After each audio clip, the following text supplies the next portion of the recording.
Hello everyone, আমরা আছি safari পার্কে অ্যান্ড এই ভিডিওতে আমি আপনাদেরকে দেখাবো কীভাবে সাফারি পার্কে আসবেন, এখানে দেখার মতো কী কী আছে অ্যান্ড কোন প্রাণীগুলো দেখলে আপনাদের অ্যাকচুয়ালি ভালো লাগবে। সো ভিডিওটা শুরু করা যায়, লেটস গো।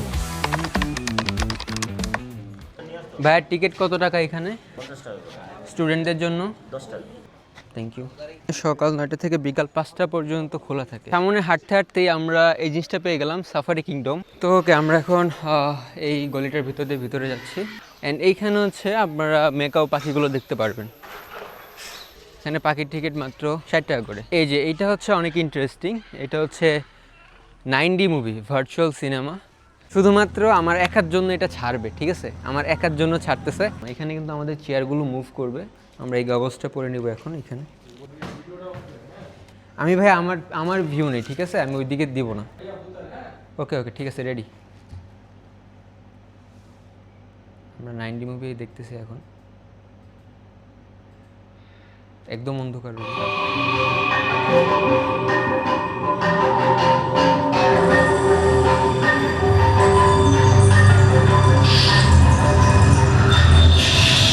ও হাই,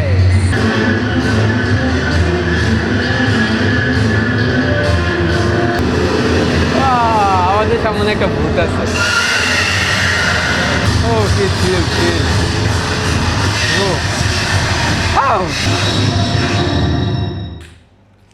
ও আমাদের শেষ। এখানে আছে, আমরা গগলস খুলে ফেলছি। 9D মুভি শেষ।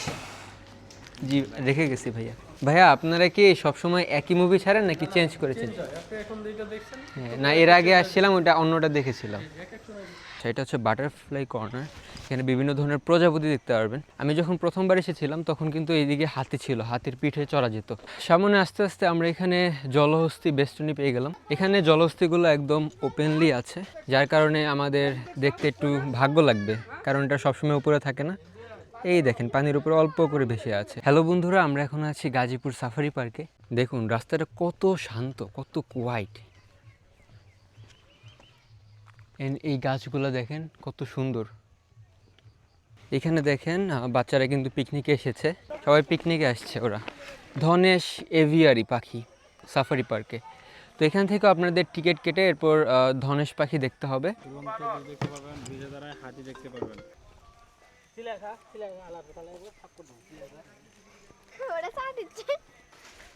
এইখানে দেখেন বানর আছে, একদম ওপেন প্লেসে কিন্তু ওরা ঘুরতেছে। তো আমরা ওখানে আর কি ঝুলন্ত ব্রিজে যাব, ওখান থেকে নাকি হাতি দেখা যায়। আমার মনে হয় এখানে যে হাতিগুলো ছিল, যেগুলো পিঠে আগে চড়া যেত, আমি নিজে চড়েছি, অনেক মজা লাগছে, বাট লোমগুলো প্যান্টের ভিতর দিয়ে ঢুকে যায়। ওই হাতিগুলোই মনে হয় এখানে আর কি ছেড়ে দিয়েছে। বা এটা কি সেই ঝুলন্ত ব্রিজ? এখান থেকে হাতি কীভাবে দেখবো? ও আচ্ছা, তো দেখেন আমাদের একদমই কাছে একটা বানর আছে, কিন্তু আমাদের কাছে এখনো কোনো খাবার নেই।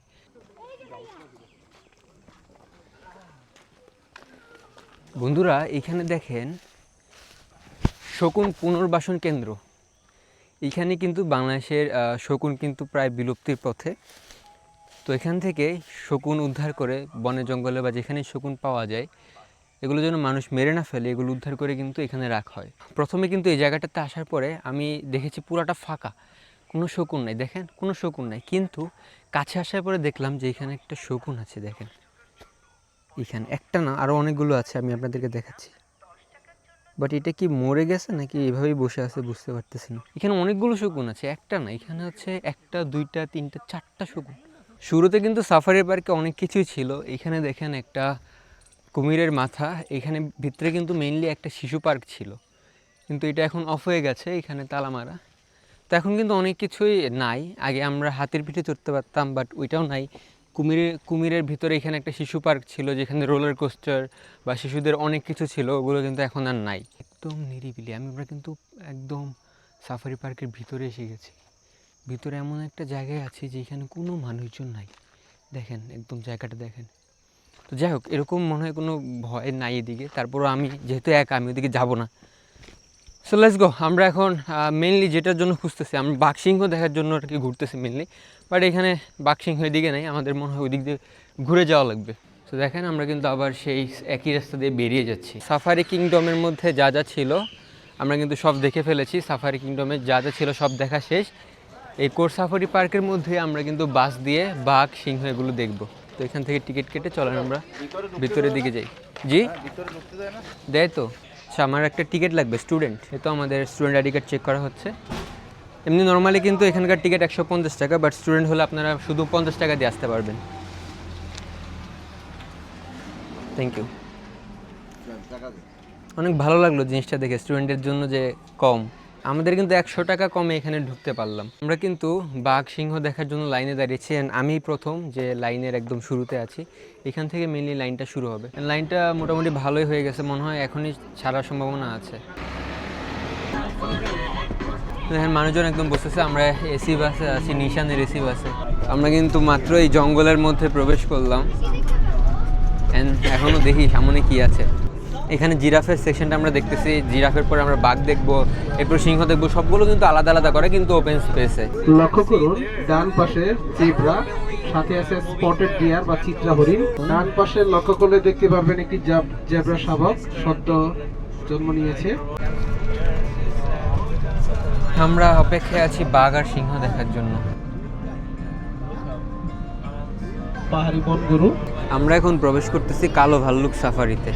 ভাল্লুকের ব্যাপারে আপনাদেরকে একটা কথা বলতে চাই, যদি কখনো আপনারা ভাল্লুকের সামনে পড়ে যান, কখনো কিন্তু গাছে ওঠার চেষ্টা করবেন না, কারণ ভাল্লুকরাও কিন্তু গাছে উঠতে পারে।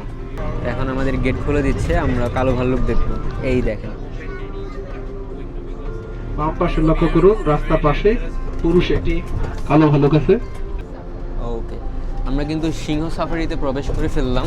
এগুলো কিন্তু মনে হয় অটোমেটিক খুলতেছে। এন্ড আমরা কিন্তু সিংহের জায়গায় পৌঁছে গেছি। এদিকে দেখেন, দেখুন ডান পাশে দুটো সিংহ একসাথে শুয়ে আছে। আমি কাছাকাছি যাওয়ার চেষ্টা করব। দেখেন গাড়ির সবাই কিন্তু অনেক এক্সাইটেড সিংহ দেখার জন্য। ডান পাশে লক্ষ্য করুন দুটো পুরুষ সিংহ শুয়ে আছে।